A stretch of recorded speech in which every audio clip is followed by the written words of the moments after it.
Hey there, everybody. Welcome back to your favorite channel, the Investing Iguana, where we slice and dice everything you need to know about the big, exciting world of money, finance, and making smart investments. I'm Iggy, the guy who's always here to guide you through all the financial jargon and numbers. Today, we've got something special lined up for you.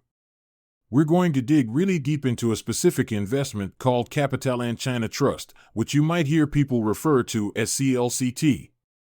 We're going to examine it from top to bottom, looking at how well it's been doing, what kind of strategies they're using to grow, and most importantly, figure out if putting your money into CLCT is a smart move for your financial future.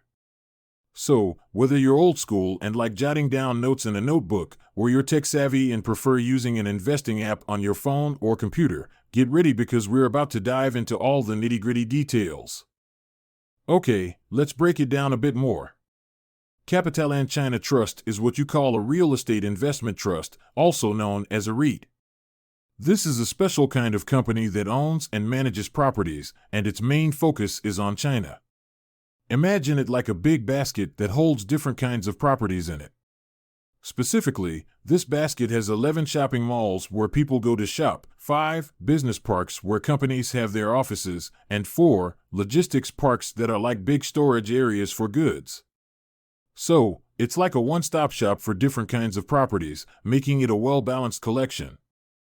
Now, let's talk about how big this basket is.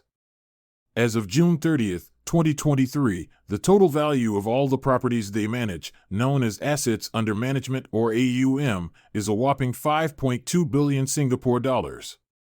That's a lot of money, right? But hold on, before you think of putting your money into it, you need to know how it's doing. You see, the price for each share or unit of this REIT has gone down recently. To give you the specifics, the unit price has fallen by 22.3% this year and is now at 87 cents. That's really close to its lowest price in the last year, which was 84 cents. So, it's like a roller coaster, it has its ups and downs. That means you should be careful because the value can change quickly. When examining the financial performance of the company for the first half of 2023, one might initially be concerned. The company's gross revenue decreased by 7.4% compared to the previous year, landing at 184.5 million Singapore dollars. Similarly, the net property income, which is the income left after covering property-related expenses, also declined to 129.2 million Singapore dollars at the same rate of 7.4%. At first glance, this could appear as a red flag. However, there's more to the story. The decline wasn't due to a drop in sales or operational inefficiencies, rather, it was a result of the depreciation of the Chinese currency, the RMB, against the Singapore dollar. When the financials are viewed in terms of RMB, the picture changes. The revenue actually showed a slight increase of 0.8%, amounting to 663.7 million renminbi compared to the previous year. Therefore, the situation isn't as dire as it may initially seem. The fluctuation in currency exchange rates played a significant role in affecting the numbers, and when that external factor is accounted for, the company's performance is relatively stable. Alright, let's dive into the topic of distribution per unit, commonly known as DPU. This is a super important number, especially if you're the kind of investor who likes to earn regular income from your investments. Now, the DPU has gone down by 8.8% compared to last year, and it's currently at 0.0374 Singapore dollars. What this means is that if you're investing to get income, you'll be getting less money than you did last year. It's like having a smaller slice of your favorite pie, so you'll definitely want to keep an eye on this number. Now, let's talk about another important thing called the company's gearing ratio, which is at 40.2%. This is a way to measure how much debt the company has. But here's the cool part, almost 75% of the company's loans have fixed interest rates. Imagine it's like locking in the price of your favorite snack so it doesn't get more expensive later. This is a smart move because it protects the company from having to pay more if interest rates go up, which is a real concern in today's economy. Lastly, there's something called the average cost of debt for CLCT, and it's around 3.54%. This is like the average price tag the company has to pay for borrowing money. It's an important number to look at when you're trying to figure out if the company you're investing in is financially healthy or not. So, in a nutshell, these are key numbers and terms you'll want to understand to make smart investment decisions. Alright, so what's the future plan for CLCT? Well, the people who run the company have a big plan that stretches far into the future. They want to make sure their investments are spread out in a smart way. Imagine their investments like a pie chart. 30% of the pie will be in stores and shopping places. That's what they mean by retail. Another 30% slice of the pie will go into what they're calling new economy assets, which are things like tech companies or green energy. The last piece of the pie, making up 40%, will be in integrated developments, which are places that have a mix of homes, offices, and shops all together. By splitting their investments this way, they're making sure not to put all their eggs in one basket.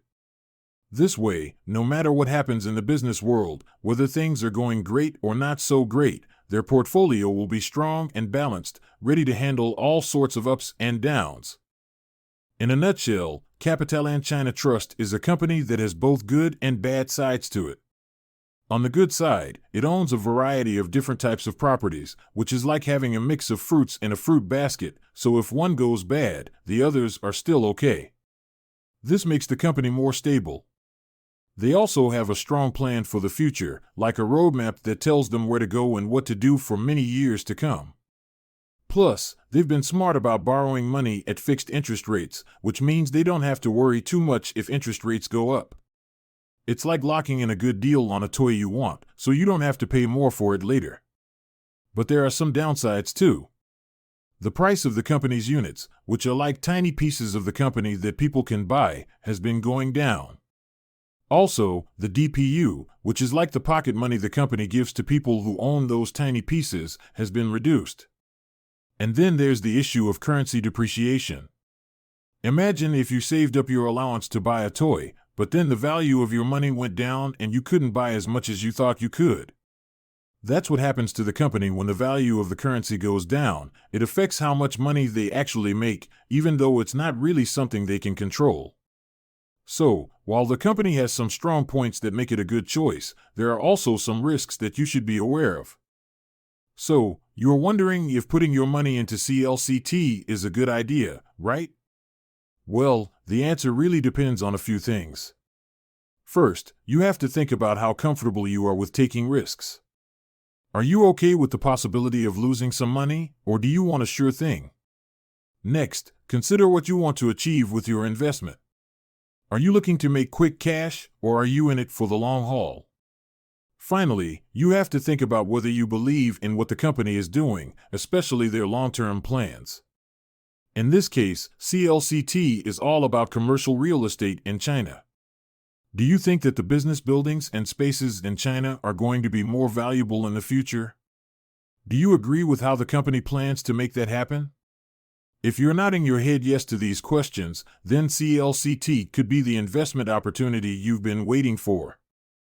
Alright, so that's the end of our super detailed look into CapitaLand China Trust. If you thought this breakdown was useful and it helped you understand things better, don't forget to hit that like button really hard and make sure you subscribe to our channel. That way, you won't miss out on more awesome deep dives into different investments and really smart tips on how to handle your money. I'm AD, and I'm the one behind the Investing Iguana, and I'm saying goodbye for now. But don't worry, I'll be back soon with more great content. So, until we meet again, make sure you're investing your money in a smart way and keeping up with all the latest financial know-how.